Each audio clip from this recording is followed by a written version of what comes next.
限量999部，但係居然係最平嘅 R8，RWS 代表係 Rear Series 後輪驅動嘅，冇咗對頭轆，究竟部 R8 變成點呢？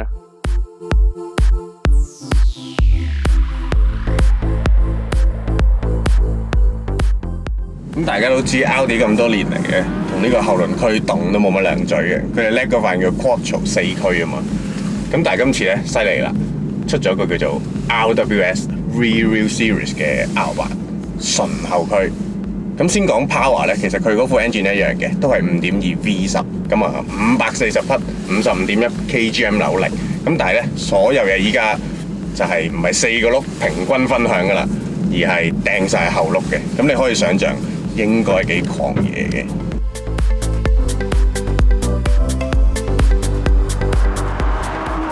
咁部車咧，其實某程度係一個偷輕版、簡單版嘅 R8 嚟嘅。最明顯啦，就係冇咗前輪嘅傳動軸啦，咁亦都冇咗 Dynamic Steering 啦。咁再加上尾差速咧就唔用電子嘅啦，而家用翻機械式嘅。咁亦都冇 Adaptive Damper 嘅。咁成架車咧簡單直接咗好多噶啦。咁成架車減埋之後咧，就比起普通版嘅 R8 咧就輕咗50 kg 嘅。咁其實佢都仲有出咗一個Spider 版嘅，咁 Spider 版咧就輕咗40 kg。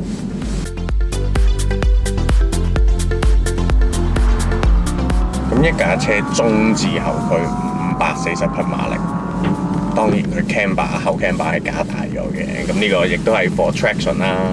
咁頭先我哋喺 on road 其實試咗都幾長嘅一段路嘅，咁加上好多冇乜車好飛得嘅山路，咁架車係咪好癲係咁甩嘅咧？其實咧喺 on road 揸你又唔會有好明顯嘅呢個反應嘅，因為其實佢本身 traction 都幾勁嘅。雖然我哋今日用咗 winter tire， 咁就係爭少少，咁但係咧車尾係會有喐動嘅，但係未至於好難控制啊，或者嗰啲動作大到嚇親你嘅。但係咧有一樣嘢好明顯嘅就係個車頭指入去嗰啲動作咧 sharp 咗，輕鬆咗好多，即係成架車好似咧甩咗好多枷鎖咁樣嘅，即係冇咗套4驅之後咧，依家嗰啲 turning 嘅動作咧係好靈活同埋好直接啊，好清晰簡單，冇咁多嘢搞住你咁樣嘅。咁而家咧成架車鬆晒，係好開心嘅啲動作。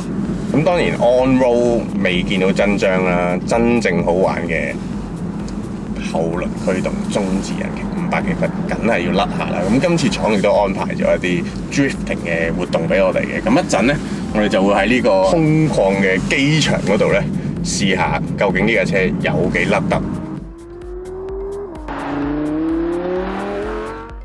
呢度係一個航空嘅軍事範圍嚟嘅，裡面有一大笪地任你甩。咁每人咧大概得10分鐘嘅啫。由於時間咧就比較緊絀嘅，所以阿導師只會示範一次咁多。咁之後咧就輪到我試啦。第一步咧就係將所有循跡系統全部熄晒佢，之後咧 keep 住用2波嚟行。其實我哋今次做嘅咧係一啲 power slide 嚟嘅，咁就同 drifting 有啲分別嘅。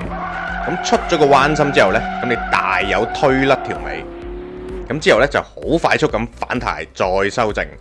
嗱，開頭難免係會失敗嘅，甚至打下白鴿轉咁啦。咁期間個油門控制嘅竅門呢，就係憑你嘅感覺，試多幾次呢，就可以控制到噶啦。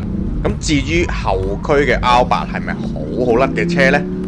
咁就可能要揾個甩尾專家先至可以鑑定啦。但係嗰個人絕對就唔係我。咁無論如何啦，今次可以用 R8 咁樣玩法呢，其實都係相當過癮開心嘅。